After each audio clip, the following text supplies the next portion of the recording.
reducing the frequency of wildfires, which is reversing decades of clean air progress made not just in the US but elsewhere in the world. Let's get more on this, and I'm joined by the co-author of this study, Christa Hasenkopf, Director of the Clean Air Programme at the University of Chicago's Energy Policy Institute. Thanks very much for being with us. So, thank you. We're not talking here just about people caught up in the immediate vicinity of wildfires. This is about a wider and longer term impact. Is that right? That's right. So first of all, with wildfires, as we know, with the wildfires that are raging across Europe this summer, they don't impact the same geographic area. It's much wider than the actual place where the fires are. And we're also concerned with how frequent that exposure is year after year, as that's building that has a greater impact on our health and the length of our lives. And how far from a fire does this air pollution happen? It can happen in the U.S., for example. We saw some of the highest levels of air pollution in 2023 as far south as Oklahoma, and that was likely due to the wildfires in Canada far to its north. So there can be continent-wide impacts from a wildfire in another part of another country. And what about if you are actually directly caught up in a wildfire? I know I was very lucky to get out of a wildfire in France a few years ago, and the smoke inhalation was terrible. But we are seeing lots of people affected, aren't we?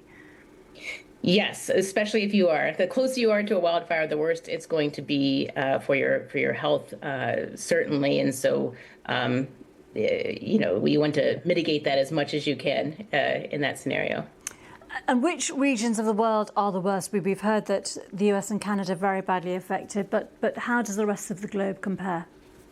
Well, we saw the largest increase from year to year in Canada and the US. South Asia remains the hot spot for air pollution globally. People there could gain about 3.5 years of life expectancy if pollution levels were improved. And air pollution remains the greatest external threat to life expectancy in every country in South Asia, including the world's largest country, of course, India.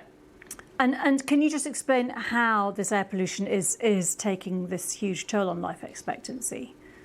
Yeah, so the type of air pollution we're talking about is called PM 2.5, really fine particulate pollution, essentially smoke, but it's very small particles. And that's the issue, is that these particles are small enough to get into our airways, past our normal defenses like coughing and sneezing, and really get to every single part of our body. And in particular, they have not just a respiratory effect, but also an impact on our cardiovascular system. So we see increased rates of strokes and heart attacks and other cardiovascular issues when you have high levels of air pollution over long periods of time.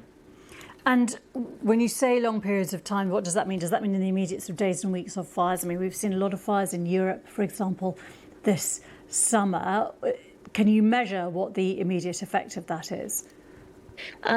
In terms of impact on length of life, we see this over the long term. So it's really about your exposure over the long term. And so the issue with wildfires is that even though they're not very long-term phenomenon, they can impact an annual average for what you experience in a year. So for example, in Canada in particular, where there's relatively low pollution throughout the year, one really bad wildfire season can double the amount of exposure. And so it's really that total year outlook we're looking at.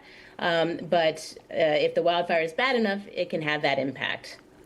Christa Hasenkopf, very interesting to hear about that research. Thank you very much indeed there from the University of Chicago.